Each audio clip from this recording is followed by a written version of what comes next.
This is my first to be read video, so please be kind, guys. The first one is an author, Ava Ibbotson, who I like a lot. Unfortunately, she passed away, so there aren't any more books coming out from her, and I've read all of her romances to date. They were published for adults, but were later rebranded as YA, because they tend to be rather innocent. They tend to not have a lot of explicit scenes, and so I think the publishers decided that in the modern market they would do better for YA. So this one is A Song for Summer, and I'm looking forward to reading it. I just haven't yet because I don't like it when things end. I don't like getting to the last of something, you know. I'm a person who'll eat all the candy and then save the last piece because I don't want it to be over. So this one is now over, and that makes me sad. Here's another one that sat on my to-be-read shelf for a very long time. Hollow City by Ransom Riggs. And I bought it a while back. I just haven't read it yet, which is really silly. I loved the first Miss Peregrine's, and I just never got around to reading the second one, and I don't really know why, but this is the month to do it. This next one is also, I've owned it maybe a month or two, and so I don't really feel bad that I haven't read it yet. Frostfire by Amanda Hawking. And I read her first books. They were a trilogy. I forget what the names of them were. They're sold as a big, thick anthology now called Trill, which is her name for her troll creatures. And they aren't trolls like you think. They aren't internet trolls either. They're actually beautiful, magical creatures. And it was a great kind of paranormal YA type story. And this is a spin-off of one of the other people, types of people rather, that inhabit her universe. This next one is something a little different. It is a manga. I don't know if you guys are into that or are open to that, and even within manga it's very different. A Bride Story, and it's actually the 4th volume in the series. I read the first 3 and enjoyed them a lot. And it's the author of Victorian romance Emma, which is out of print but being re-released, which I'm excited about. This is a manga actually set in Central Asia, which you don't see very much of. And that's kind of exciting to me. Our children are from Kyrgyzstan, which is a Central Asian country.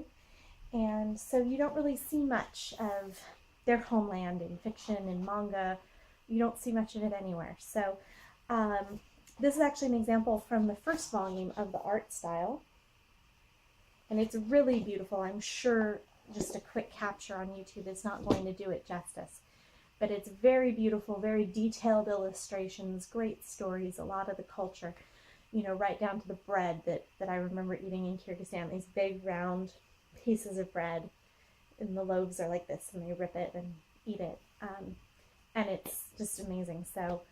So many things that bring back memories there for me, but I think even if you haven't traveled to Central Asia, it'll be like you did, because you read the manga.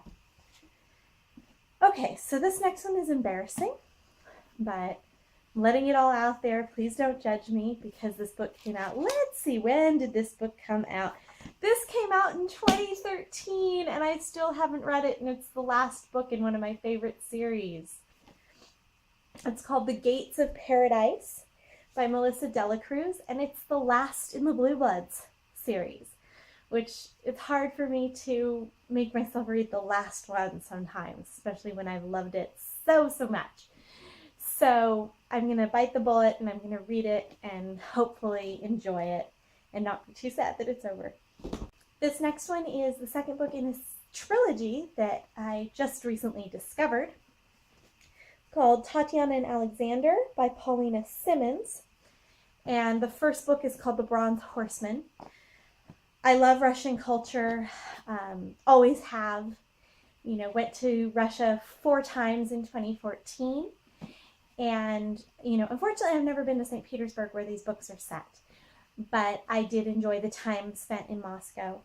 And, you know, this takes me right back, even though it's a different part of the country and a different time and all of those things. It still, you know, holds a place in my heart. And I'm excited to see where the story goes because the first one ended in sort of a rough spot for the characters, and I'm hoping it'll resolve and they'll move on to better things in their lives. This next one is something a little different. This is the first book that I've ever read on my husband's recommendation. He's always hesitant to recommend books to me, and Usually, if there's a book we both read, it's because we both read it before we met or because I recommended it to him. So this is called Ready Player One by Ernest Cline. I know there's a lot of hype about it on BookTube. A lot of people enjoyed it on BookTube and in the BookTube community. So when I saw people talking about it on BookTube, I asked my husband because it was on our shelf. Actually, the shelf behind me is a shared shelf. So some of the books are mine, some of the books are his. And so I asked him, you know, is this any good? Do you think I'd like it? And he said yes. And, you know, it's kind of like World of Warcraft. World of Warcraft meets what, honey? World of Warcraft meets Willy Wonka. World of Warcraft meets Willy Wonka. And I did enjoy Willy Wonka. I really enjoyed the movie from the 70s with Gene Wilder. I didn't really enjoy the remake with Johnny Depp, but I enjoyed the book and the original movie. So, you know, that was something that made me want to read it. I used to play World of Warcraft, but lost interest in it, but I do still game. So World of Warcraft meets Willy Wonka. I am down for that. You know, I do think I'll enjoy it. I do play Super Mario and things like that, so gaming's still part of my life. I just wasn't really meant to be a WoW player. So maybe I'll enjoy Ready Player One. The final book is one that I got because I was looking for contemporary reads, and it's Natalie Richards' 6 Months Later. And it looks like kind of an interesting contemporary high school sort of mystery. So I'd be interested to see where it goes and what happens and if it's something I'd like. I bought it because it was on sale and it looked kind of interesting, and I am looking for more contemporary reads. I write contemporary YA, but I don't read very much of it. So, and it seemed like up until recently there wasn't much of it available to read. Everything was kind of paranormal, which I do enjoy. I just wasn't very good at writing it. So this will be something different for me to try, especially with the mystery element. And I hope that I enjoy it. And I hope you all enjoyed this video. Thank you for putting up with a new booktuber, and happy reading.